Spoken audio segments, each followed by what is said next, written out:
Hoy, en Cuchillos a volar, puñales por la espalda y el misterio de Glass Onion.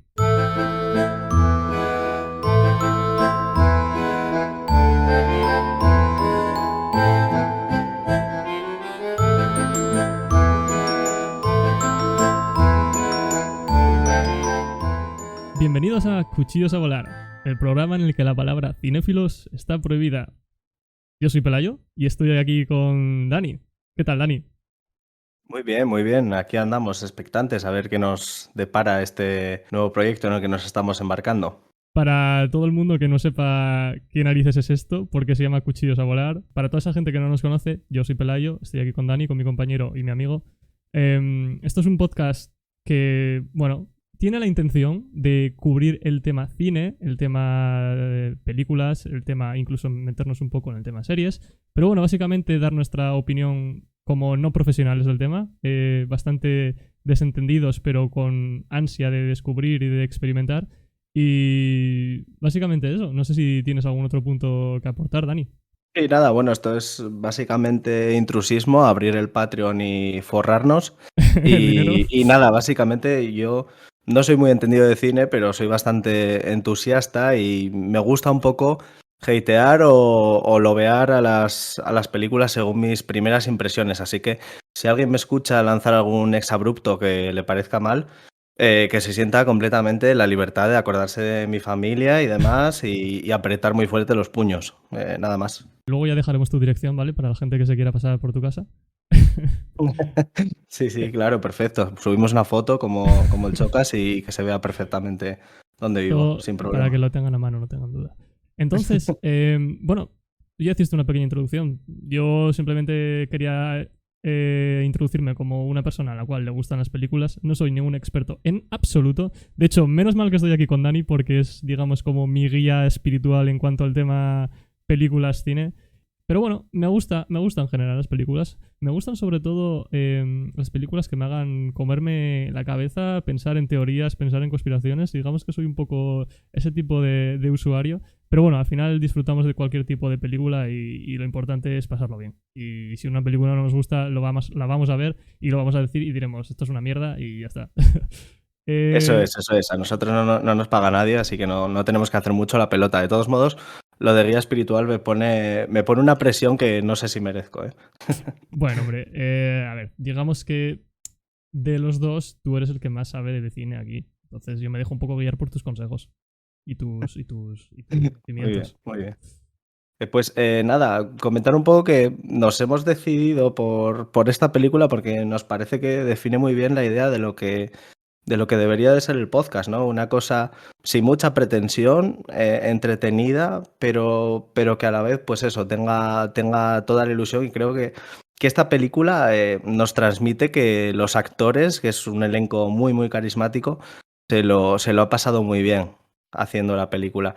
Entonces una vez nos decidimos a lanzarnos a que el primer episodio fuera sobre esta película, porque Pelayo y yo siempre hemos tenido un poco esa idea de hacer un podcast por las conversaciones informales que tenemos sobre cine y pensamos que sería una buena película para empezar por eso, por el carácter desenfadado de la misma.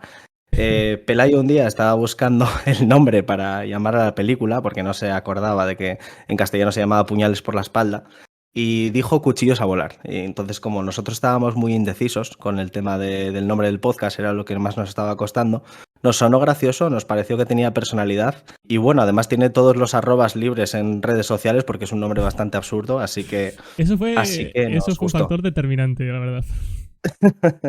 Exacto, Quiero, exacto. quiero aclarar, ahora que lo has comentado, que sé hablar inglés, ¿vale?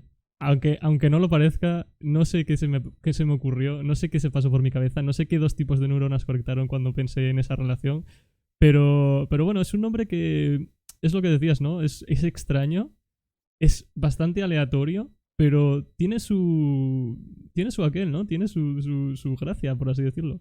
No, Y y que además tampoco es que los traductores profesionales hayan atinado mucho más, porque en Latinoamérica se llama Entre navajas y secretos y en castellano se llama Puñales por la espalda, de un nombre que viene a ser Knives Out, es como sacar los cuchillos, ¿no? Si no me equivoco, correcto, sí, sí, sí, más 100%. o menos. O Bueno, sea que bueno, que es un nombre difícilmente traducible y Cuchillos a volar nos pareció que tenía ese carisma. Entonces, nada, para empezar a hablar de la peli, no sé si tú tienes algo que decir. Yo lo que había pensado era introducir un poco el subgénero al que pertenece y luego hacer una especie de breve resumen, porque sí que es verdad que la segunda puede ser que la gente la tenga muy fresca, Ujú. pero creo que la primera igual ya nos queda un poco más lejos en el tiempo y puede que no todo el mundo sea tan friki de haberse vuelto a ver la primera antes de ver la segunda. Alguno habrá, pero bueno, yo creo que será mejor recordárselo. Vale.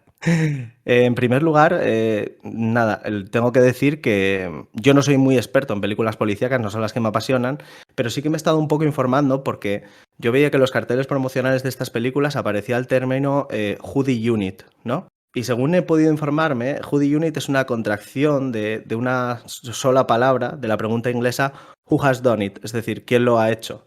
Vale, Y hace referencia a una trama compleja, que es una especie de rompecabezas, un subgénero en el que se presentan los indicios y hay una especie de detective excéntrico, a veces amateur, a veces profesional, que va investigando hasta dar con la clave y hay una escena final en la que se nos cuenta lo que es todo el entramado, un poco estilo Agatha Christie, ¿no? tengo una pregunta, aclaración. Ujú, No sobre el tema del género, es ujú. sobre la pronunciación del nombre. No sé, buah, esto igual ya ni tiene nada que ver con el género ni nada, pero no se pronunciaría como. ¿Cómo decías que se escribe? Who Who done it? has done it o Who's done it, Claro, la y la contracción contracción. sería who done it, ¿no? Algo Sí, así. sí, Who done básicamente, it, Who done it, se viene who a done it. decir, sí. Vale, nada, era simplemente por aclarar eso. No sé si era relevante o no, pero bueno, ya podemos continuar.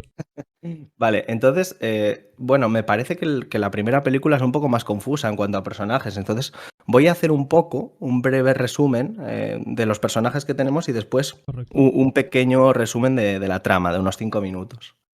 Tenemos en primer lugar a Harlan, que es el escritor famoso, millonario, que tiene una auténtica familia de buitres a su alrededor y que un día aparece degollado en su habitación. Tenemos por otra parte a Linda. Perdón. Sí, Esto, bueno, y esto, la gente que nos esté escuchando se va a dar cuenta que esto va a ser la dinámica. Nosotros cortamos, volvemos, nos desviamos y luego volvemos otra vez. Me sí. gustaría, igual la gente, no sé si se entera, estamos hablando de una película que está ambientada en la edad, o sea, en la era actual, no es nada, o sea, no es nada del Sí, sí, eso pasado. es una película totalmente contemporánea y la segunda lo mismo. Ujú. Era por aclararlo simplemente. Podemos volver con el Sí, de tema. eso. Entonces, nada, básicamente, pues Pelayo es la típica mansión victoriana, podríamos decir, Sí. en el que está este escritor que es famoso, multimillonario, y tiene toda una familia de buitres alrededor. Y un día aparece asesinado y el misterio es, pues, quién lo ha asesinado, ¿no? Lo típico. Ujú. Tenemos por otro lado a Linda, que es la hija mayor de Harlan, la señora de la saga Halloween, Jamie Lee Curtis, que es la hija mayor de Harlan y está casado con Richard, que parece un tipo razonable y encantador, pero tiene un doble fondo y de vez en cuando, Don Johnson creo que es el actor, tiene miradas y expresiones que dejan ver cómo es en realidad el personaje de Richard. Luego, por otra parte, tenemos al general Zod en el papel de Walt, el hijo que lleva Correcto. la editorial de su padre y que no ha sido capaz de hacer nada más con su vida. Tenemos también a Johnny, que es la nuera del escritor, interpretada por Toni Collette, que a mí me da un mal rollo extra por el papel que ha tenido esta chica en Hereditary, creo que es una de las películas de terror más bestiales de los últimos años. Tenemos por otro lado a Meg, que es la nieta progre del escritor, tenemos a Jacob, el niño de It, que es el nieto nazi del escritor, y tenemos a Ransom, que es el nieto más sexy y cínico del mundo, interpretado por Chris Evans. Tenemos por otro lado a la madre de Harlan y también a la enfermera de Harlan, cuya nacionalidad es otro de los misterios por averiguar en la película, ¿no? Algunas veces dicen que es paraguaya, otras ecuatoriana, De hecho, otras brasileña. yo tenía pensado hablar de esto luego porque es muy gracioso, pero una vez vi la película, ¿vale?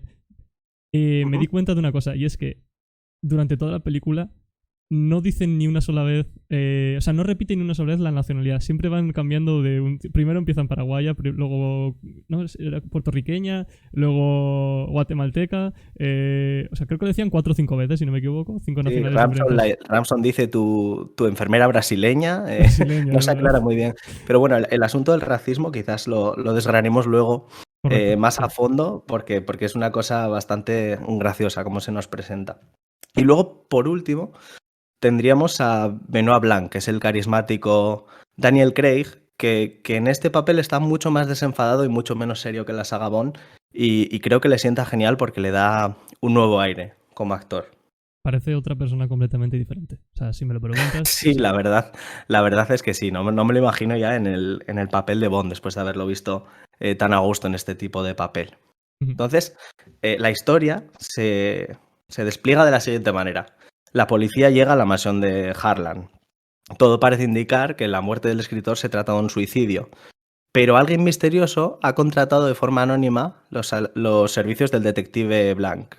El detective descubre que justo ese día era el cumpleaños de Harlan, que por cierto es su 85 cumpleaños, lo que quiere decir que la muerte de Harlan es un homenaje a Agatha Christie, porque ella también murió a los 85. ¡Anda!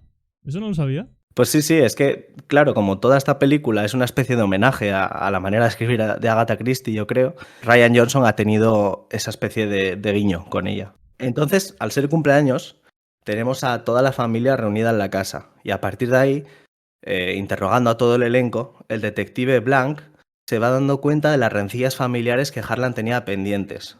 Tenemos a Richard, que le estaba siendo infiel a Linda, y Harlan lo había amenazado para que se lo contase.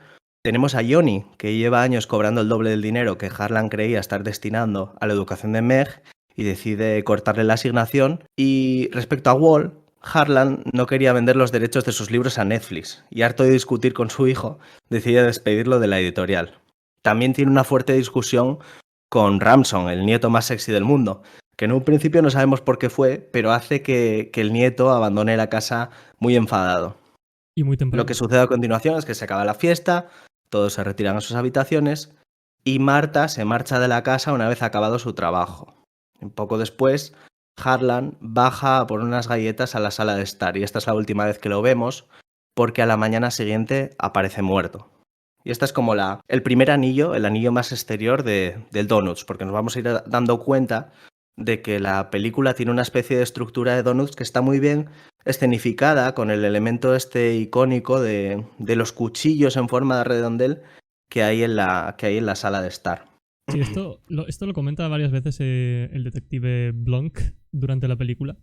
Y es que le cuesta, digamos que él como detective es muy bueno descifrando enigmas, pero no acaba de llegar hasta ese punto central del Donuts. Digamos que se quedan las capas exteriores del Donuts, pero no llega hasta el agujero, que es lo que llama él, ¿no? No sé si lo recuerdas tú, pero creo que comentaba así como The Hole en la película. Y sí, no acaba de encontrar el centro. Sí, eso es lo que dice Blanc varias veces, que yo lo que le achaco a Rian Johnson, aunque luego lo comentaremos más en profundidad, es que a veces con la iconografía es demasiado explícito, ¿no? Aunque yo entiendo que es una película de entretenimiento y bueno, esas cosas hay que exponerlas para que se entiendan bien, pero a mí me gustaría un poquitín más de se utiliza. Pero bueno, siguiendo con el argumento, entra aquí el testimonio de Marta Cabrera, que es la criada inmigrante de Harlan. Y tiene la debilidad muy curiosa de que cada vez que dice una mentira, vomita. Entonces resulta que después de la fiesta, Harlan y Marta se retiran a jugar a un juego de mesa. Y a la hora de administrarle la medicación, Marta se equivoca y le administra una dosis excesiva de morfina, que es una droga que Harlan utilizaba para que le ayudase a quedarse dormido. Traman entonces el plan de que Marta salga de la casa a la vista de todos, vuelva sin ser vista y se ponga el batín de Harlan para bajar a por una galleta y que así el resto de la familia crean haberlo visto después de que Marta se marchase, lo que la exculparía. Todo sale bien salvo por un pequeño detalle y es que la abuela la ve salir de casa, pero como está un poco chocha, la confunde con Ramson y le pregunta qué es lo que hace allí de nuevo, así que ella consigue escaparse sin mayores consecuencias. Claro, como ella, al mentir, tiene este problema de vomitar, la pone en aprietos cuando testifica delante de la policía. Entonces, Marta le cuenta la verdad, digamos que a medias, a los detectives, obviando detalles. En principio ella es la única que no es sospechosa, porque no ganaría nada con la muerte de Harlan. Pero entonces llega la lectura del testamento, donde toda la familia descubre que el viejo le ha legado todos sus bienes a su enfermera personal inmigrante. Entonces la familia se vuelve absolutamente loca, menos el nieto oveja negra, que es Ramson, que le ayuda a escapar y la obliga a que le cuente toda la verdad, aprovechándose de esa cosa de que no le puede mentir por culpa del vómito. Bien. Vale. Esto era lo importante. Pensaba que se te iba a pasar. Tuve 20% confianza, luego ya la recuperé cuando aclaraste el tema de la herencia. era importante el dato de saber por qué tramaron ese plan de que Marta se escapara, digamos, sin tener ningún tipo de sospecha pues, del asesinato. Y esto es porque efectivamente se llevaban muy bien. Porque Harlan era. O sea, Harlan y Marta eran amigos aférrimos. Y al final es la persona de las que más quiere. Incluso más que su familia. Ya que su familia Sí, yo solo diría ve que sí. como una máquina de dinero. Y ella le ve como una persona a la cual, pues eso, quiere, trata y la mima con cuidado. Sí, de hecho, a lo largo de toda la película, o sobre todo en las escenas que se nos enseña a Marta con Harlan, se va a ver que ella es completamente desinteresada, muy al contrario de toda su familia. Por eso ahí viene la fina ironía de que al final sea ella la que se haga millonaria con la herencia y el resto se queden sin un duro. Ujú. ¿Por Entonces, dónde? cuando toda la familia se vuelve loca y va a por Marta y demás, Ramson decide mandar al cuerno a su familia y se ofrece a colaborar con ella si ella le da su parte de la herencia. Y Marta, a partir de aquí, se enfrenta tanto al acoso de la prensa, porque se acaba de hacer millonaria y es una cuestión muy rara, una historia muy morbosa. Todo el mundo quiere saber si ella estaba liada con el multimillonario o qué ha pasado aquí. Y por otro lado, tiene la familia, que básicamente la chantajea y la suplica para que casi moralmente les devuelva la herencia. Tenemos el caso de Meg, que le lloriquea para que le pague sus estudios, y tenemos también el caso de Walt, que de una manera muy perversa le amenaza con que van a descubrir que su madre es una inmigrante ilegal y la van a echar del país. Y además recibe una tercera amenaza donde le dicen que tiene una copia del informe toxicológico. ¿Qué pasa con este informe toxicológico? Que si se demuestra que Marta es la responsable del homicidio, perderá todo el derecho a la herencia por la cláusula del asesino que se nos explica en la película. Así que se junta con Ramson para espiar este laboratorio donde hacen las pruebas y descubren que ha sido incendiado. Así que ahora mismo la única persona que tendría pruebas de la culpabilidad de Marta sería esa persona que le ha mandado el mensaje. Y merodea por allí también el detective Blanc, que al avistar su coche se lanza a perseguirlos en una especie de persecución bastante absurda. Un poco rocambolesca, sí, diría yo. Sí, porque van a 50 por hora, o sea, es una cosa, bueno, bastante cutre, pero que nuevamente, llevado por el espíritu de esta película, que es así como muy informal, muy de chascarrillo y demás, ayuda a quitarle peso a la tensión y está bien. Le da un soplo de aire fresco. Entonces, después de protagonizar esta persecución, cuando lo escoge, la policía se lleva detenido a Ramson, porque resulta que la abuela lo ha identificado como la persona que vio la noche del asesinato. Marta va después al sitio donde ha quedado con la persona que la amenazó y descubre que es Fran, el ama de llaves, a la cual le está dando un ataque. Pese a todo lo malo que puede significar para ella, porque evidentemente Fran sería, en teoría, la persona que tiene pruebas de su culpabilidad, Marta decide salvarle la vida reanimándole, demostrando una nueva vez que Marta Cabrera tiene muy buen corazón.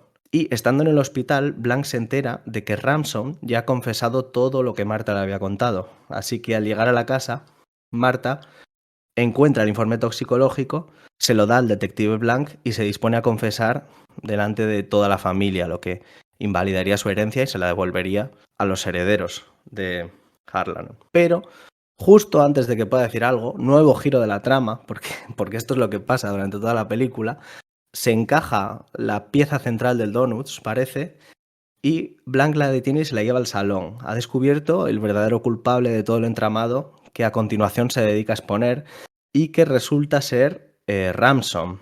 Daniel Craig se arremanga, se sienta en el trono de los cuchillos, por primera vez ocupando esa posición central, lo que nos deja claro que es la resolución del caso, y empieza. Nos cuenta que el día de la fiesta Harlan le contó a Ramson que le iba a quitar la herencia a su familia y que se lo iba a dejar todo a Marta, así que Ramson hizo como que se iba, volvió y cambió los medicamentos que Marta le administraba a Harlan. Así, al ser Marta responsable de su muerte, le quitaría la herencia y se la devolverían a la familia, pero Marta cogió los frascos al revés y le administró la dosis correcta, así que Harlan no se iba a morir por culpa de Marta, sino que se degolló él solito. Ujú. Y cuando Ramson vuelve a cubrir sus huellas, el ama de llaves lo descubrió, quiso chantajearlo, pero Ramson aprovechó a su vez esta situación para chantajear a Marta, haciéndose pasar por el ama de llaves, para que ella se encontrase el cadáver de Frank y la culpasen de los dos homicidios, del de Harlan y el del ama de llaves. En ese momento, llaman a Marta del hospital en medio de toda esta resolución y le comunican que Fran está viva, por lo que podría testificar contra Ramson. A lo que él contesta que habiéndose uno suicidado y la otra habiéndose salvado, no le pueden inculpar en nada grave. Así que al final lo que descubrimos es que Marta vomita, lo que significa que estaba mintiendo, y es que Fran sí que había muerto en el hospital, por lo que Ramson acaba de confesar delante de la policía su asesinato. Él monta en cólera, coge uno de los puñales del amasijo de puñales que hay en el centro del salón y apuñala a Marta Cabrera. Oh, momento triste, pero tal y como dijo su abuelo, Ramson no sabe distinguir entre los buenos cuchillos y los de atrezzo, así que ha cogido un cuchillo de mentira y se queda con las ganas. Y la película concluye con Ramson yendo a la cárcel y con Marta quedándose con la casa, como no podía ser de otra manera. Y ahí concluye mi resumen. Sé que puede ser una maraña, pero he intentado que suene lo más claro posible. Yo no sé lo que te ha parecido a ti la primera película, en este caso, Pelayo. Hay mucho de lo que hablar. Primero de todo, muy buen resumen. Estoy impresionado. Estoy No bebiendo agua. me había dado cuenta del detalle. Es verdad, el Harlan, el abuelo, dijo que Ransom no sabía distinguir los cuchillos. Y eso es verdad, es un buen guiño al final de la película, que justo el cuchillo que coge es un cuchillo de juguete para asesinar a Marta. Redondea Sí, y... es un final bastante... redondea mucho lo que es la historia. Hay un montón de cosas de las que hablar. O sea, podríamos estar hablando aquí durante horas. Me gustaría empezar hablando un poco por el... Ya hablamos un poco del simbolismo, que decías tú que era incluso a veces un poco evidente en las películas de Rian Johnson. Pero me gustaría también hablar un poco de las, digamos, señales, o no llamaría señales, pero digamos que nos deja pistas en relación a los nombres, las palabras. Utiliza mucho el juego de palabras, el juego de nombres, el juego de... por ejemplo, esto es bastante evidente. Ramson, que es el antagonista principal, por así decirlo, ¿qué nos quiere decir? Que, o sea, él en teoría, cuando se presenta... no sé si se lo decía a Frank o a quién se lo decía, a otra persona, que no le llamasen por su primer nombre, que era Hugh, sino que le llamasen por Ransom. Él quiere hacerse destacar como una persona que es villana ya desde primeras, ya que Ransom en inglés significa rescate, significa secuestro, ¿no? Los típicos virus estos de ransomware, que son los virus en los que te roban datos y te piden dinero o algo para a cambio de ello, ¿no?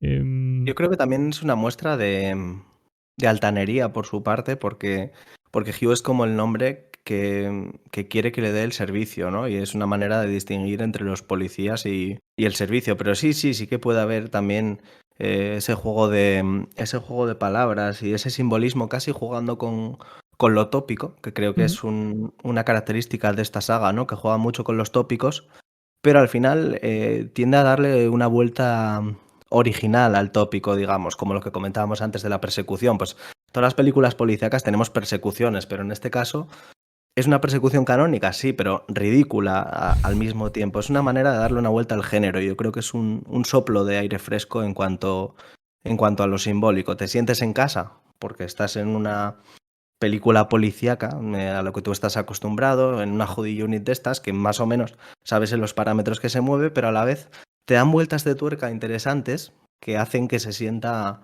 en cierto modo novedoso. En ese sentido contrasta con otras películas que han salido últimamente como la nueva de Orient Express o la nueva de Muerte en el Nilo, que yo creo que carecen de esa personalidad, pese a ser novelas de Agatha Christie, que en principio deberían de tener más cartel, ¿no? Que este tipo de subproductos, entre comillas, digamos, que son un refrito, pero estas consiguen tener personalidad y extrañamente las otras, que se supone que son las originales, no lo consiguen, diría yo. Sí. No pierden la esencia del género que es, porque lo sigue siendo, pero pierden esencia como película, quizás. Sí, yo creo que sí. Al final son... El de Asesinato en el Orient Express es como el remake que nadie pidió, porque la de Sidney Lumet es una obra de arte magnífica. Y la de Asesinato en el Nilo a mí me pareció que le sobraba mucho metraje. Me pareció que Gal Gadot está muy bien, pero ¿cómo se llama? El chico se llama Hammer, ¿no? ¿Verdad? El de los escándalos sexuales y todo esto. Es que es como que esa saga está un poco maldita, porque justo cuando cancelaron a Johnny Depp fue a salir la de Asesinato en el Orient Express y justo cancelan al Hammer por escándalos sexuales de sadomasoquismo sin consentimiento, unas movidas muy turbias, se descubre todo un entramado familiar y claro, a él, que es el artista de renombre, que es como el segundo en esa peli junto a Gal Gadot, lo tienen que relegar incluso en los pósters y que casi que esconderlo en la promoción de la película. Entonces, bueno, pero creo que por otro lado tampoco es que sean unas películas muy espléndidas. Otro tema que yo te quería sacar es que creo que cada una de las películas tiene una crítica social subyacente. En este sentido, creo que hay una crítica muy fuerte a la alta burguesía de la que ellos forman parte, ¿no? Es gente como que se da muchas palmadas en el pecho diciendo que son gente hecha a sí misma constantemente. Es verdad, lo dicen mucho, self-made people, ¿no? Sí, self-made man o Sí, self-made woman, eso Sí. es. Y descubrimos que al final son todos unos mantenidos, ¿no? Correcto, eso es así. Son todos unos buitres que están esperando al lado del cadáver de Harlan para ver qué les cae. Y me hace mucha gracia que una de las nietas sea así como muy progre y otro de los nietos sea un pedazo de nazi, porque en el fondo el argumento como que los iguala un poco. Son un par de idiotas que cada uno está con sus movidas, pero que al final son un poco son bastante interesados también. Correcto. O sea, córtame el grifo y volveré a ser la persona que soy muy en el fondo, a pesar de que pueda ponerme 100 capas de ropa progre o 100 capas de ropa ultra nazi. Al final es como cuando me habla con Marta, ¿no? Si tan claro tienes cuál es tu posición política, tu posición ideológica, tu posición filosófica, no vas de repente a llamar a Marta diciéndoles que, oye, ¿me das el dinero? Que no puedo estudiar. No sé. Sí, es un poco contradictorio. Y bueno, otra cosa bastante, yo creo, característica de esa trama es que a mí, por lo menos, creo que por primera vez empatizo a la vez con la supuesta víctima, o sea, no, con la víctima y la supuesta asesina. Que lo habitual sería que, bueno, que la supuesta asesina te cayese mal, pero en el caso de Marta Cabrera es una persona como tan pura, metida en medio de tanto buitre, que consigues que a los supuestos perjudicados, que es la familia, te caigan ellos mal, ¿no? Y la supuesta asesina, y que al final se ha beneficiado en último término de la muerte de Harlan, te cae bien. Uh-huh. Bueno, ahí también... Lo cual Bueno, sí. me gustaría dar un reconocimiento a Ana de Armas, que por cierto no hemos pronunciado su nombre en todo el podcast. Me extraña mucho, ¿vale? Deberíamos pronunciarlo, yo creo que por lo Marta menos... Cabrera, claro, es un nombre muy distintivo. Deberíamos pronunciarlo 25 veces más a ver si salimos en el algoritmo. Ana de Armas, blonde, antiaborto. Deberíamos hacer un reconocimiento a la actriz que sí que lo hizo muy bien y hace muy buen papel de persona inocente. O sea, de persona inocente pura y lo que dices tú, una persona que se preocupa por los demás. No es un buitre que está a la sombra de un millonario buscando el dinero de la forma más tergiversada y enrevesada posible. Creo que en ocasiones incluso demasiado pura. Hay momentos en los que se convierte un poco en el estereotipo de persona pura, ¿no? Dices, joder, estando en medio de toda esa gente que en verdad te desea el mal, ¿cómo no puedes ni sacar una pizca de maldad? Pero bueno, en ese sentido, es hasta tampoco el final, es criticable. ¿no? Hasta el final de la película, que es cuando ya miente sobre lo de que había muerto Frank. Pero al final es una maldad un poco... bueno, ¿no? tampoco, sí, es bastante blanca. O sea, no es nada serio, por así decirlo. Sí. Me gustaría hablar de una cosa que me tiene medio mosca, medio preocupado. No sé si tú has visto las películas en versión original o en español, pero... Yo me las he visto dobladas porque me vi la primera con más gente y bueno, decidieron verla... Yo las veo un poco indistintamente, decidí verla en castellano en este caso y como ya tenía la voz de Benoit Blanc metida adentro, pues ya Claro. Me vi Glass Onion también en castellano. Era eso de lo que quería hablar. Hablemos del acento de Blanc, ¿vale? Bien, primero, ¿por qué la entonación sureña? O sea, ¿por qué acento sureño estadounidense? Me gustaría saber por qué. Pues la verdad que no lo sé, no tengo ni idea. Es que claro, en castellano no se nota ese tipo de matiz, entonces no sé qué decirte. Sí que sé que en un tramo de la película Ramson le dice estúpido detective sureño o una cosa así, pero sin más, no llego a ubicar el motivo, la verdad. Es interesante, ¿vale? En cuanto al acento de Blanc, sí que es cierto que, a ver, bueno, esto lo sabemos todos. Daniel Craig es británico. Entonces, Ujú. no sé si es, digamos, cuando tú escuchas la película en versión original, no parece que sea un buen acento americano. Incluso para ser sureño. O sea, habiendo escuchado otros acentos sureños de otras películas en un montón de. O sea, en un montón de películas en versión original, te das cuenta de que no es una entonación. O sea, no es una pronunciación pulida, no es una pronunciación que dirías tú, vale, este es del sur de Estados Unidos 100%. Es una No pronunciación sé, quizás sea una manera de Hollywood de disculpar su acento. Quizás los sureños son una amalgama de gente en la que No, no pero distinguen. lo que yo, No sé. lo que yo quería pensar es que yo pensando en cuanto a la idea que tuvo el director en su cabeza, quizás era simplemente una sátira a a los detectives clásicos. Igual simplemente pensó, vale, vamos a poner a Daniel Craig, que sabemos bien de sobra que es británico, pero tampoco vamos a preocuparnos porque nos haga un acento pulido, que se pase 6 meses haciendo entrenamiento de acento o yo qué sé. O que tenga una voz consistente, porque eso es lo que quería decir, que su voz, o sea, su acento, su voz, su manera de hablar es inconsistente. A veces habla muy lento, otras veces habla muy rápido, otras veces habla de una forma muy rimbombante, usando palabras muy complejas. Esto lo veremos ya, de hecho, luego cuando hablemos de la siguiente peli, de Glass Onion, que es un tío culto y es un tío que usa palabras complejas y sabe su significado. Entonces, yo no sé si al final simplemente el director pensó, vamos a preocuparnos más bien poco del acento y preocuparnos más de la personalidad del detective, que al final es como una sátira de los típicos detectives de películas de este género que mencionaste tú antes. Y es que yo creo que es totalmente accesorio, además que sea sureño. Lo han metido de una manera totalmente deliberada. Te quiero decir, ¿en qué afectaría la trama si nos dijeran que Benoit Blanc es británico? En O, absoluto. o canadiense, ¿no? Porque se llama Benoit Blanc, podría ser de la parte francófona del Quebec, ¿no? Sí. Pero bueno, no sé, en este caso se han decidido por lo sureño.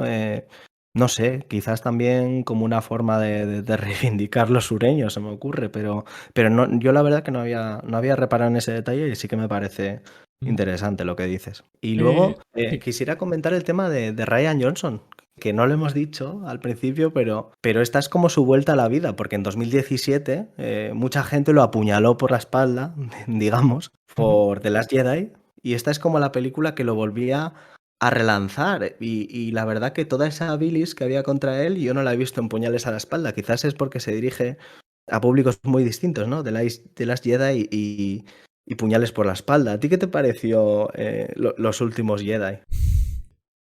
Una mierda. Es que todos los fans de Star Wars dicen eso, pero Yo yo la soy verdad muy que fan. A esto lo tiene que saber ya la gente. Yo soy muy fan de Star Wars. La última trilogía se podría eliminar y dormiría tranquilo. sí, todos, yo creo que hasta yo que no soy tan deep fan, digamos, de Star Wars, sí que me gusta, lo he visto desde pequeño y demás, pero no estoy tan puesto al día en tema de series y demás. Yo creo que todo el mundo, incluso Disney respiraría tranquilo si la, Ujú. si la última trilogía no existiese. Pero creo que dentro de esa trilogía cobarde, nefasta y destructora de la saga, The Last Jedi es lo único medianamente valiente que se hace, porque la primera es un reboot de, Sí, de A New sí. Hope y la última es en plan, voy a deshacer todo lo que se ha hecho en The Last Jedi para no romperme mucho la cabeza y tener que acabar la saga como me ha propuesto Ryan Johnson, lo cual es aún más vergonzoso. Con lo cual, Correcto. digamos que si tuviéramos que salvar una película de las tres, es jodido, pero tendríamos que salvar The Last Jedi, que Estoy de tiene acuerdo. casi una puñetera hora ¿cómo se llama? De Finn con su amiga por el casino. Con lo cual, No me acordaba nos de deja, eso, es nos verdad. deja bastante claro el nivel de la trilogía, ¿no? Pero hablando de Ryan Johnson, fun fact, dato curioso, no sé si esto tú lo sabías. Esto lo leí por internet, pero mis fuentes, internet. Lo has sacado de Google, ¿no? Como dice el notario de puñales por la espalda. Lo acabas de buscar en Google. Yo, vale, lo que descubrí es que en todas las películas de Ryan Johnson hay un cameo de Joseph. Joder, siempre se me olvida el apellido. Joseph Gordon-Levitt, el famoso actor. Ya. Y que es un actor que siempre ha salido en sus películas, tengo entendido. Vale, siempre hay un cameo. Y en esta también hay un cameo. Sí, es una voz, ¿no? O algo así. Es Es que la yo voz, también había es la leído algo voz, de eso, es pero la voz del detective que está hablando en la televisión en la casa de la madre de Marta. Bueno, en la casa de Marta. pues ya sabéis, chicos, cosas que os perdéis por no ver las películas en versión original. Y os recomiendo que siempre que podáis intentéis ver la versión original, porque además en temas de interpretación yo creo que se capta mucho más Sí, el matiz sí. de los actores, valga la redundancia. Si os gusta la interpretación de alguien en particular, claro, al final el doblador es una especie de filtro a través del que tiene que pasar la propia película para que tú la puedes entender en tu idioma nativo, pero creo que si tienes la capacidad realmente de entender las películas en versión original, creo que no pierdes nada y al revés ganarás mucho si te las ves en versión original, porque este tipo de detalles en castellano no me he dado cuenta. Bueno, no sé si usan el mismo doblador para. Bueno, perdón, actor de doblaje para Joseph Gordon-Levitt. Pero bueno, irrelevante en este. Yo quería comentar también una cosa que me pareció muy curiosa, y es que me fui a mirar la edad de Kate Callan, que es la que hace de la madre de Harlan, y he descubierto que solo es 6 años mayor que Ostras. el propio actor de Harlan, así que para que veas lo que hace el maquillaje, ¿no? Sí, sí. Y luego hay otro detalle muy curioso, y es que, no sé si te acuerdas, pero hay una situación en la que ellos están hablando de inmigración en el salón, así en petit comité, Ujú. y de repente entra Marta, y mientras le dicen que es una parte de la familia y que ella cuenta como una americana porque es una inmigrante que ha venido a ganarse la vida y Correcto. demás, Richard, que es el personaje de Don Johnson, le entrega uno de los platos a Marta, como si formase parte del servicio, ¿no? Entonces para La que veamos hipocresía, sí, la sí. diferencia que hay entre la persona consciente y la persona subconsciente, ¿no? Sí, sí, Que sí, se sí. desdobla a veces. Bueno, al final, o sea, también en la escena en la que va, ¿cómo se llama? Walt, a su casa, ¿no? Sí, sí, el editor, Amenazando, sí. sí, sí, amenazando con eso, con llevar a los tribunales el tema de la madre de Marta. Bueno, al final o sea, es típica familia o la típica escena de la sociedad de lo que dices tú, de alta burguesía estadounidense, que de puertas para afuera, digamos que se autoproclaman defensores de los trabajadores inmigrantes que vienen de forma honrada y son justos y conscientes con ellos, pero luego al final, de puertas hacia adentro, lo único que están haciendo es despotricar y, vamos, clavar cuchillos Exacto, a. para ellos solo es una inmigrante buena porque trabaja para ellos y además hay un detalle no sé si buscado o no, pero al final Ana de Armas es una actriz cubana, pero es muy blanquita. Se podría confundir perfectamente con alguien Mm, caucásico, con un europeo, con un americano angloparlante. O sea, no tiene rasgos definitorios ni de ser ecuatoriana, ni paraguaya, ni no está racializada, digamos. no, en absoluto. Luego, la enfermedad de no poder vomitar a mí me ha parecido muy curioso porque es el único elemento como que se separa un poco de la realidad en toda esta historia. Y yo, bueno, quizás esto ya es overthinking, ¿no? Pero he pensado que quizás no sea un elemento que se salga de la realidad, sino que sea una manifestación física de un problema de ansiedad, ¿no? Es lo que te iba a Podría. decir. Al final, una enfermedad puede ser mental. Entonces, si una enfermedad mental, como puede ser, yo qué sé, la anorexia o cualquier otra enfermedad yo qué sé, que tenga que ver con el aparato digestivo o con el simple hecho de introducir comida y de asociarla a un sentimiento, puede tener una reacción en tu cuerpo. Claro, eso es. Yo creo que mucha de la gente o bueno, alguna gente con la que he hablado que ha visto la película me ha dicho, va, lo único que no me ha gustado es el tema del vómito, ¿no? Porque es como muy exagerado y tal. Pues Y, hombre, en cierto modo sí que es conveniente. Sí que es conveniente es porque, conveniente. coño, por Es muy síntoma de necesario ansiedad para que la tengas, trama, claro. no es automático, digamos. Pero bueno, yo me lo he decidido tomar por ahí. Creo que a veces se infravaloran los síntomas físicos de la ansiedad y en este caso puede ser uno de ellos, que tú te sientas agobiado y devuelvas, ¿no? De todas formas, si nos está escuchando algún psiquiatra, psicólogo, alguien experto en el tema, por favor, como esto lo vamos a subir en YouTube, ¿vale? Dejárnoslo en los comentarios si alguien sabe de algún caso o conoce algo que se pueda parecer. Solamente por curiosidad. Ahora mismo solamente tengo curiosidad por si existe alguna enfermedad relacionada con eso. Sí, por supuesto, aquí se habla como la barra de un bar, pero por favor, si hay expertos en los comentarios que nos iluminen porque bueno, no somos cuñados, pero proyecto casi. Casi. Estamos Entonces, a 2 nocheviejas de ser cuñados. eso es, eso es. A escorarnos un poco a la derecha y a empezar a compartir memes de fake news y eso, y ya seríamos oficialmente. Entonces, bueno, yo creo que tendríamos que empezar a hablar ya de la segunda parte de Glass Onion, la esperada secuela.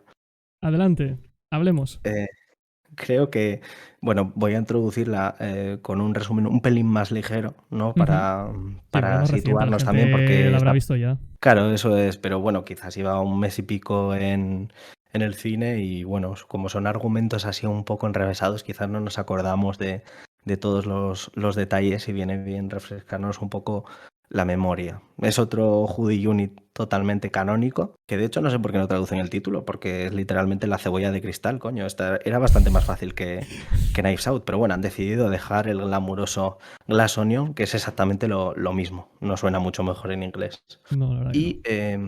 Y parece que la idea sea convertir las pesquisas de Blank en una saga, porque ponen debajo a Knives Out Story. Entonces, imaginamos que van a venir más películas detrás. Tenemos Y una ligera nada, idea de eso, sí. a mí me parece, si quieres luego comentamos, porque creo que hay una tercera película, pero me parece un acierto que esto sea una saga, porque si bien Benoit Blanc es un personaje un poco estereotípico, creo que es muy magnético y tremendamente carismático. Y como hablábamos antes de la estructura de Donut, si bien eso, puñales por la espalda era un donut simbolizando ese donut con el donut de cuchillos que había en el salón de la mansión, aquí el icono que resume un poco la idea poética de la película es una cebolla de cristal que está en la isla paradisíaca de Miles, el personaje multimillonario encarnado por Edward Norton, un actor que estuvo muy de moda en los 2000 y que ahora ya, desde que hizo el Hulk ese tan terrible, pues parece que ha quedado un poco relegado y me ha hecho mucha ilusión verlo en esta película, la verdad. Digamos que la trama es que este multimillonario invita a una isla privada a sus amigos de toda la vida y les invita a lo que va a ser su propio asesinato. Un asesinato, por supuesto, ficticio, porque forma todo parte de un juego de deducción al que está invitado el propio Benoit Blanc. Y está muy chula la forma de arrancar la peli, porque cada personaje recibe una caja con una serie de acertijos, que tras ser resueltos, acaban entregando una invitación para ese fin de semana donde van a resolver el juego del asesinato. Todos se sorprenden al ver llegar al muelle al detective Blanc y a su vieja amiga Andy, a la que parece que hace tiempo que no ven. Lionel, que es uno de los colegas, y un científico que trabaja para Harlan, le explica a Blanc que el distanciamiento viene por un enfado de Andy, ya que Harlan la dejó fuera en un importante negocio que ambos tenían entre manos. Una vez llegan a la isla, Edward Norton les enseña su pedazo de casoplón y se asombra al ver que Andy también ha acudido a la reunión. En el centro de la isla se alza un enorme edificio con forma de cebolla de cristal, que viene a ser la misma figura que el donut de cuchillos de la primera peli, un poco la figura que resume esta idea. Y es un homenaje al bar al que donde todos solían juntarse cuando eran más jóvenes, que se llamaba el Glass Onion, que viene a ser un poco como el Central Perk de Friends, tiene un poco esas vibes.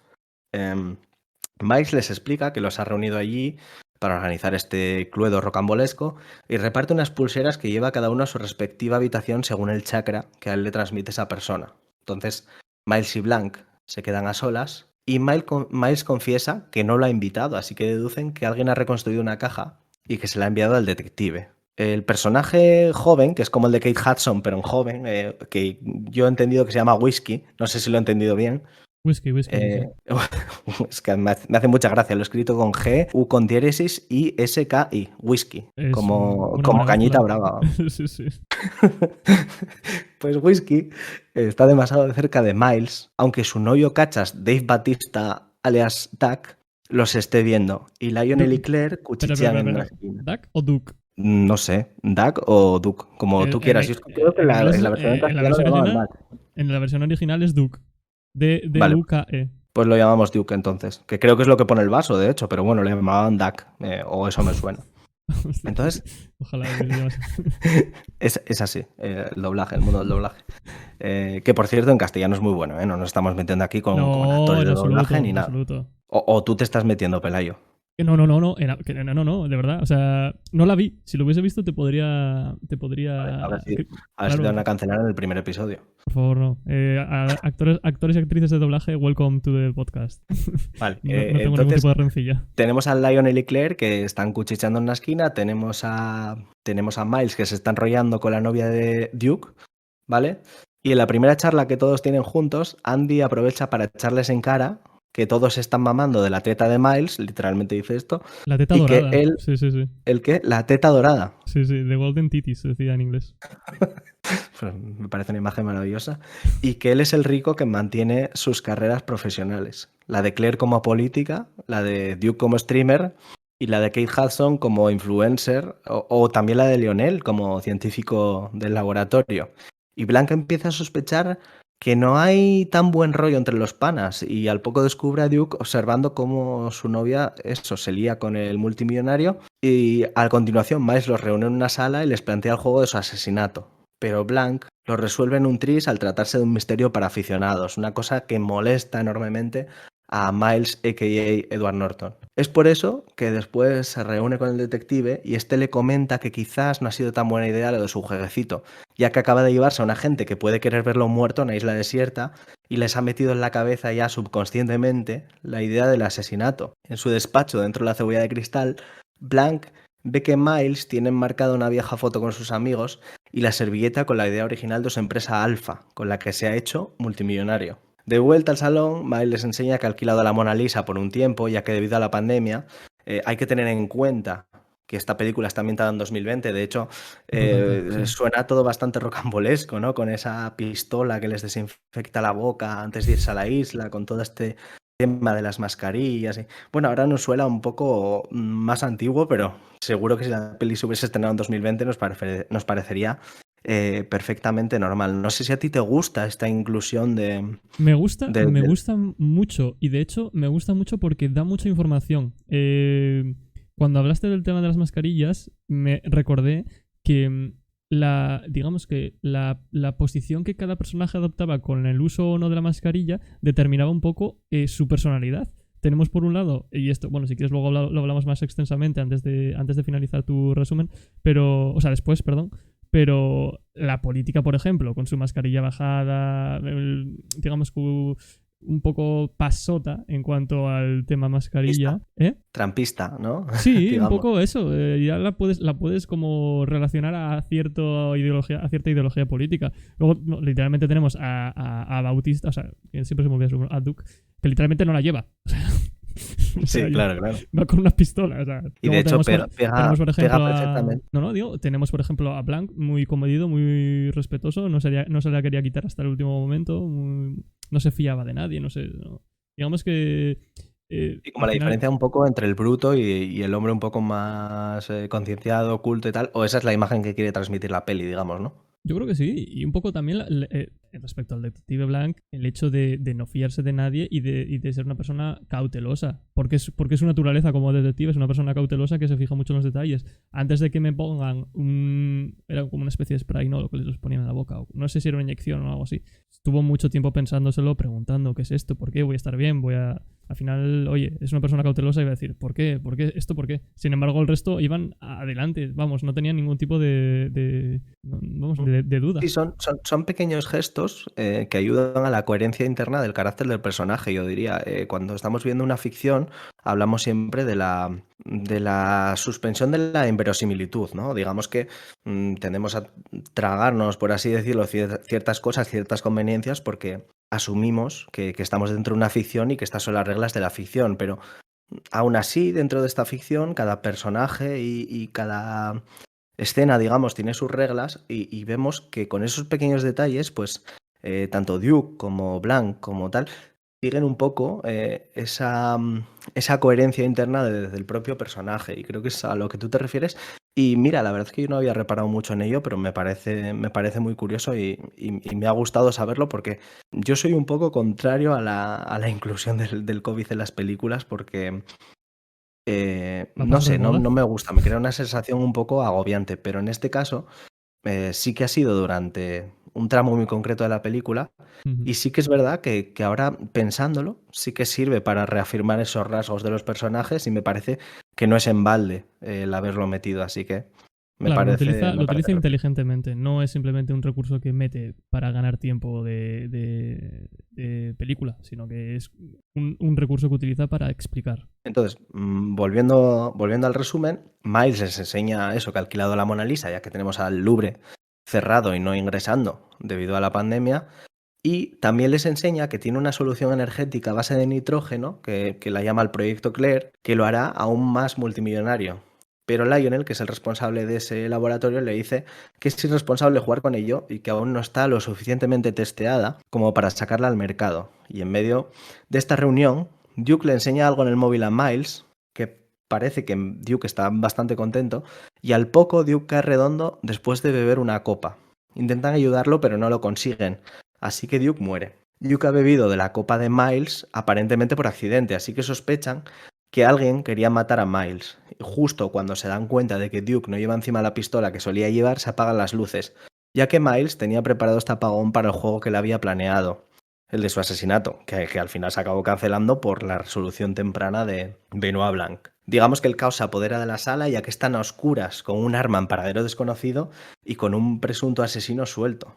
Y justo entonces, Andy y Blanc, en un momento dado, se encuentran en la oscuridad y descubrimos que los personajes ya se conocían de antes. Y aquí digamos que es donde termina la primera capa de la cebolla. Esto, al igual que la estructura de Donos de antes, como decíamos, es una estructura que sigue, yo diría que se diferencia en 3 capas y que nos va mostrando poco a poco cuál es la relación real entre los personajes y no solo eso, sino cuál es la historia de verdad.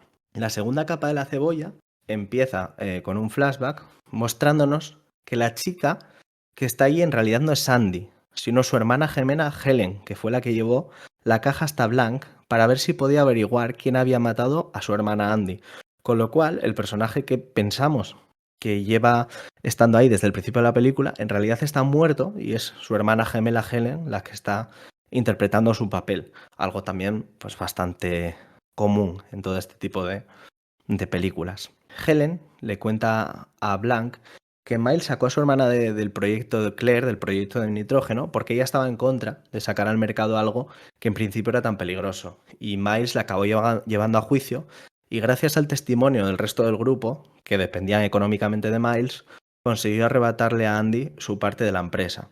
Pero entonces resulta que Andy encuentra la servilleta en la que originalmente constituyeron la idea de la empresa, digamos, lo que demostraría que en realidad la idea original era de Andy. Así que ella amenaza a Miles con esta prueba. Al ver que este sobrefalta en casa de Andy cuando la encuentran muerta, Helen sospecha que se trata de un asesinato y por eso acude al afamado detective Benoit Blanc, que por cierto está en su casa muerto del asco y tiene de mayordomo o no sé qué es. Yo creo que es el compañero, ¿no? Igual compañero de piso, sí, pero Sí. me gustó mucho el cameo de Hugh Grant. Sí. De hecho, ya hay teorías hablando de que quizás la siguiente película, y esto sí que lo hablamos más tarde, la siguiente película posiblemente podría introducir a este compañero como compañero de detective, de trabajo, por así decirlo. Estaría muy guay, una especie de Watson. Aunque bueno, son los dos un poco parecidos, ¿no? Digamos, Craig y Hugh Grant son nombres blancos, heterosexuales, de ojos azules, iconos sexuales, pero bueno, sí, podría estar guay como partners in crime, digamos. De hecho, hay otro cameo que me ha gustado mucho, que es el de Serena Williams, que no me lo esperaba para nada, que de repente estaba ahí. Que es Por muy curioso cierto, porque... hablando de cameos, bueno, no sé si quieres finalizar, pero otro cameo que me gustó mucho, ¿vale? Que es un personaje que todavía no introdujiste, que es...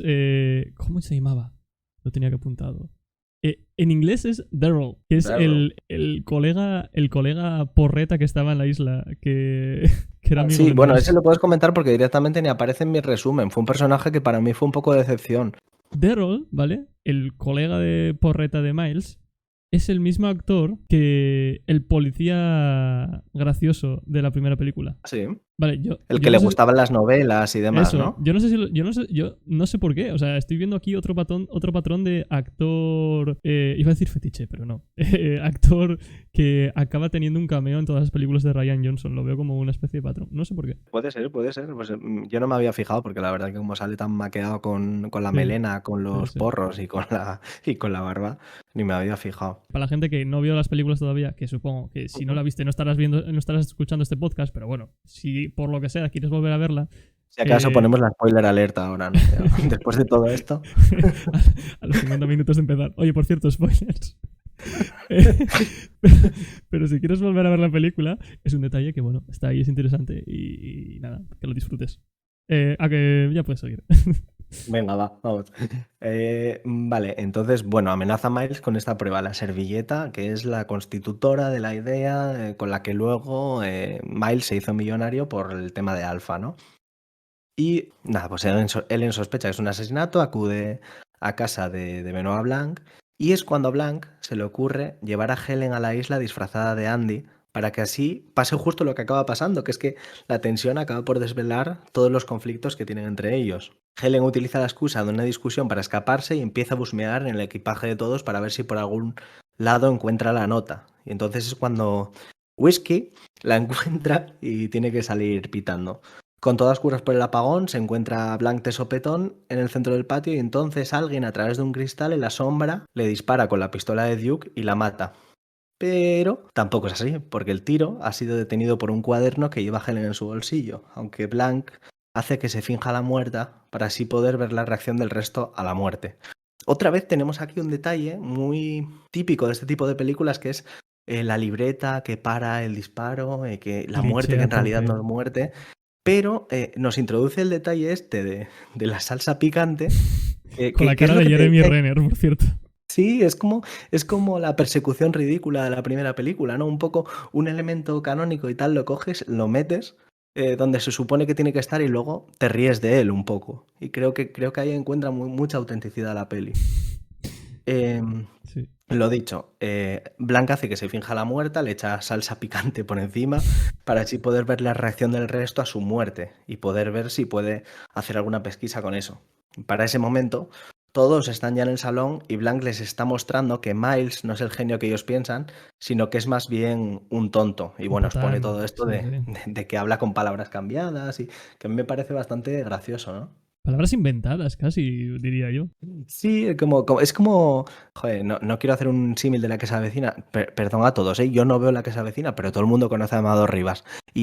Pues nunca se me habría ocurrido igualar a un personaje de Edward Norton con Amador Rivas, pero este es un poco así. Lo que pasa que es multimillonario, pero mezcla palabras completamente. Sí, para sonar bien, digamos, quiere mantener, a ver, la comparación es un poco extrema, por así decirlo, pero, pero sí que es cierto que quizás al final, bueno, y esto se sabe al final de la película, que él es el malo, utiliza ese tipo de palabras y utiliza ese tipo de mentalidad porque él quiere hacerse ver como el brillante millonario, como el genio que es que consiguió levantar por sus propios medios la empresa de Alfa, cuando al final es todo lo contrario. Y Sí, quiere mantener ese estatus. Al final Miles es un poco el estereotipo este de que el mundo está dirigido por paletos con dinero. Y viene un poco a ser verdad, ¿no? Sí, solo estuvo en el momento adecuado, en el lugar adecuado y tuvo suerte, Una básicamente. vez más, el mito del hombre hecho a sí mismo un poco deshaciéndose, Sí. digamos. Y bueno, pues Benoit Blanc les muestra que fue el propio Miles que le cambió la copa a Duke, echándole zumo de piña, al que él era muy alérgico. Y es que Duke le acababa de mostrar la noticia del fallecimiento de Andy. Noticia que También consiguió. destaca... Noticia que, ¿El qué? noticia que Benoit consiguió retrasar durante un tiempo, pero no el suficiente como para que fuese hasta después de los hechos del asesinato. Para que no pillen a Helen, digamos, Claro. en la mansión haciendo el papel y Sí. que se descubra todo el asunto. Lo que también destapa es que Miles le quitó la pistola a Duke, sabiendo que las luces se iban a apagar y la razón para matar a Duke es que este chantajeó a Miles mostrándole esta noticia de la muerte de Andy y Duke sabía que Miles había estado en casa de Andy el día que la habían matado. En medio de toda esta resolución, Helen aparece y le enseña la servilleta original a Miles, pero Miles la quema con un encendedor, lo que los dejaría sin pruebas para acusarlo de nada. Entonces Helen se toma un chupito, porque parece ser que Helen, no sabemos por qué, pero es mucho más valiente y mucho más resolutiva cuando está un poco piripi, se envalentona y empieza a estampar todas las figuritas de cristal de Miles por el suelo. Para su sorpresa, el resto desatan todo su odio y la secundan. Cuando Helen ya lo ha roto todo, provoca un incendio y lanza al fuego una muestra del Cler, el nitrógeno altamente inflamable, lo que provoca una explosión que destruye la cebolla de cristal. La casa empieza a incendiarse y Claire en este caso corre como un relámpago hasta el pulsador de seguridad que descubre el cuadro de la Mona Lisa. Claire, Al no, Helen. descubrirlo... Sí, ¿qué decías, Pela? No, no, Perdón. que dijiste Claire y era Helen la que corría hacia el... Ah, sí, es que me he confundido el nombre del Sí, sí. proyecto con... Vale, entonces Miles ahora está arruinado, puesto que el invento que iba a hacerlo rico va a salir en todas las portadas del mundo como responsable del incendio del cuadro más famoso del Louvre. Y además de todo esto, los amigos se unen a Helen y le dicen que testificarían contra Miles aun a riesgo de perder sus carreras. Lo que al final deja una vez más a Helen y a Blanc en un buen lugar y fastidian en este caso al villano que es Miles, a.k.a. Edward Norton. Así que, bueno, A.k.a. este sería el resumen a grandes rasgos. No sé si tienes algo que comentar. A.k.a. Edward Norton, a.k.a. Elon Musk, a.k.a. Mark Zuckerberg.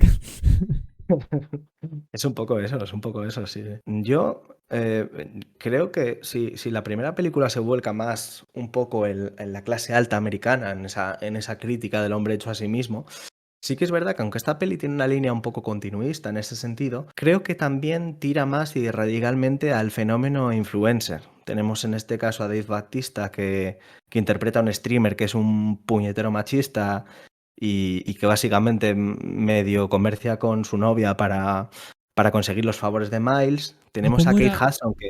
¿Cómo Sí, era?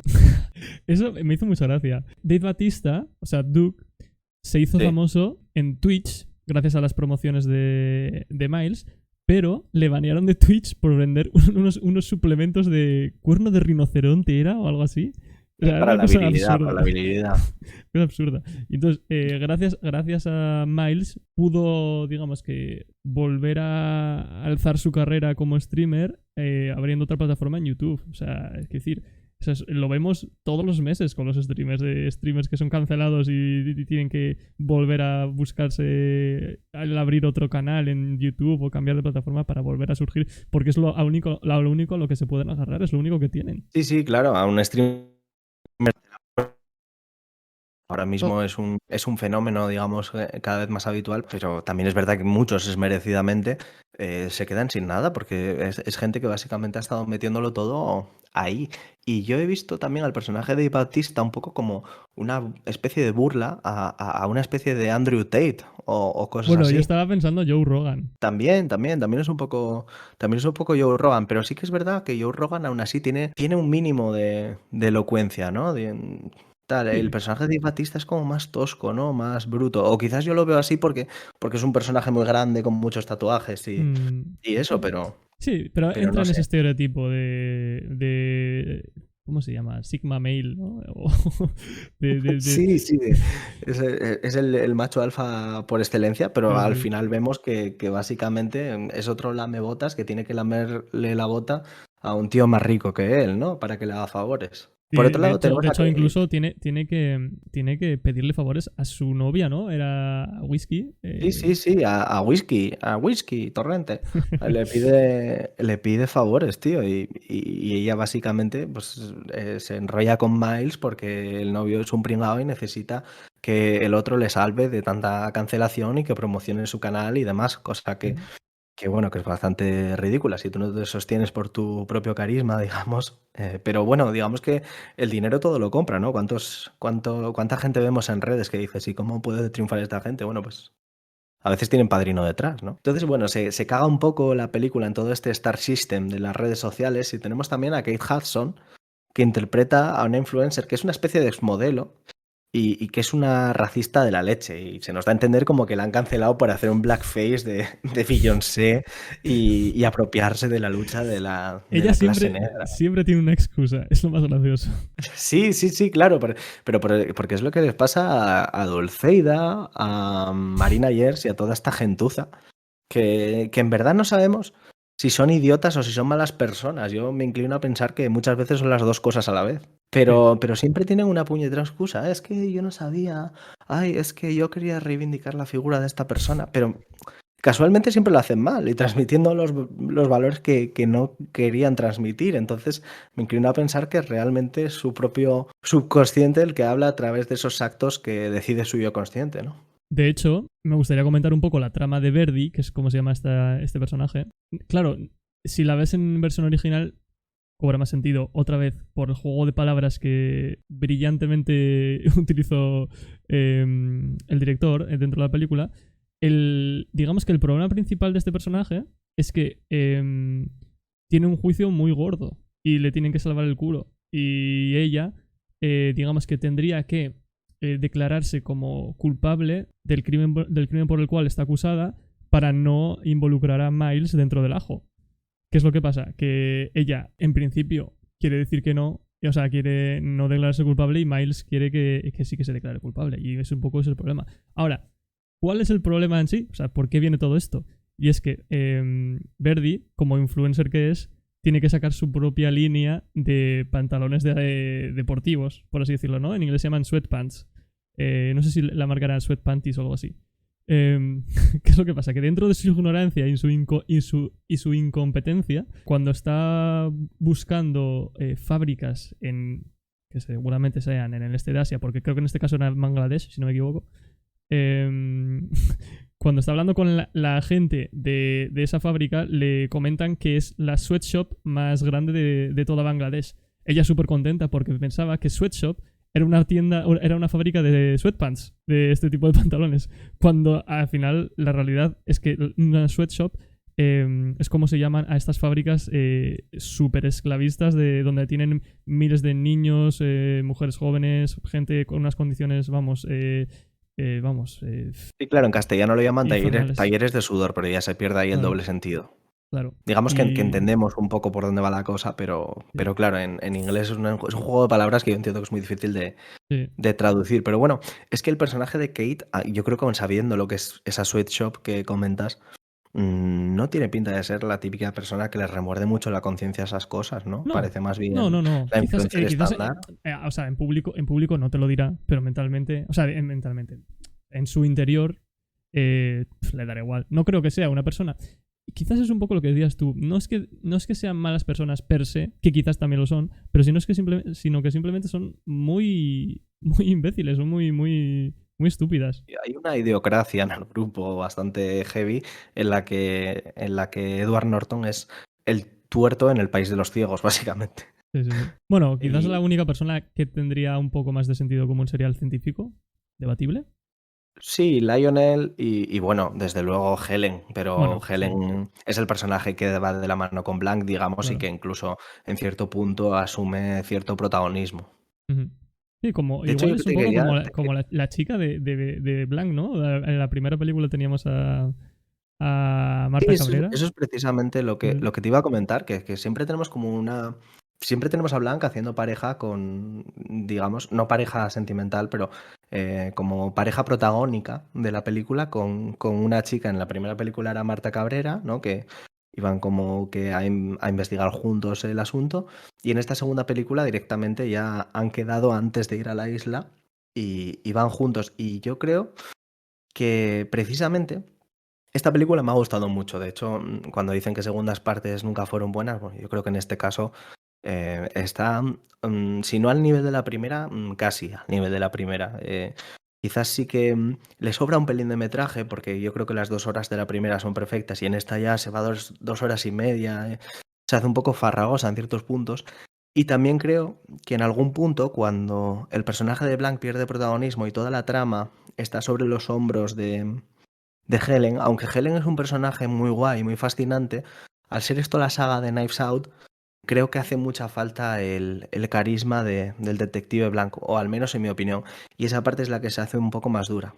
Pero bueno, quitando esto, a lo que iba a decir, perdón que me he enrollado, es que creo que si el misterio es un pelín más bajo en Glass Onion que en Puñales por la espalda, es porque en la primera película sí que has empatizado con la víctima. Harlan no te cae mal, de hecho, te da un poco de pena. Correcto. Y en esta película, en cambio, creo que los que te caen bien son Helen y Te Blanc, dan pero asco todos desde el principio.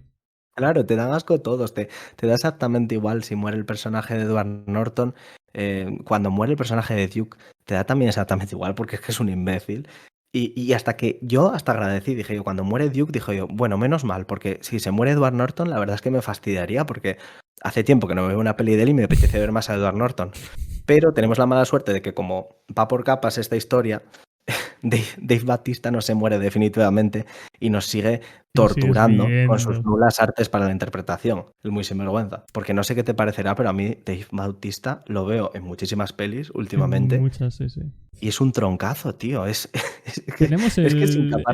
tenemos el ejemplo de un luchador de lucha libre americana WWE fracasado. O sea, fracasado en su proyecto de actor. Por ejemplo, en su momento también tuvimos a John Cena. No sé si lo recuerdas. Otro, tío. Es que no me puedo imaginar a quién le puede interesar como productor meter a esta gente. Bueno, tienen una especie de nombre ya, pero yo creo que de todos estos luchadores joder, iba a decir MMAs, no. MMAs son en serio. La WWE, WWE y sí, toda, y sí. toda esta movida de espectáculo.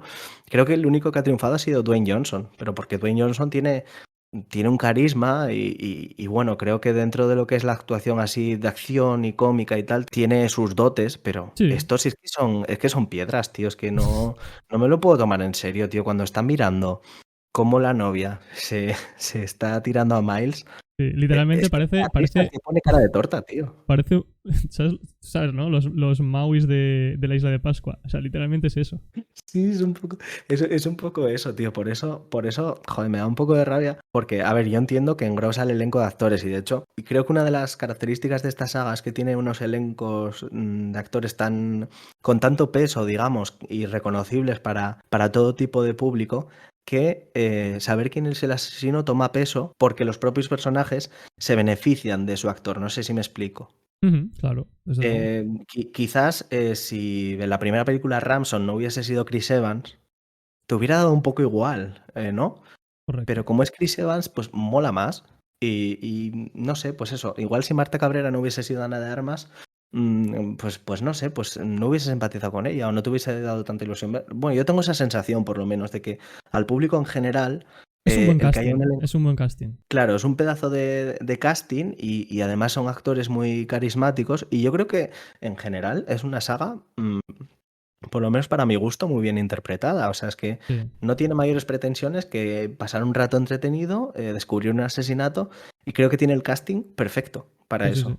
Sí, sí, sí. Y bueno, por otro lado tenemos el tema de la estructura de donuts contra la estructura de cebolla, que a ver, vienen a ser un poco lo mismo, ¿no? Al final es una historia contada casi en tres partes, pero bueno, me parece que estructuralmente está bastante chulo.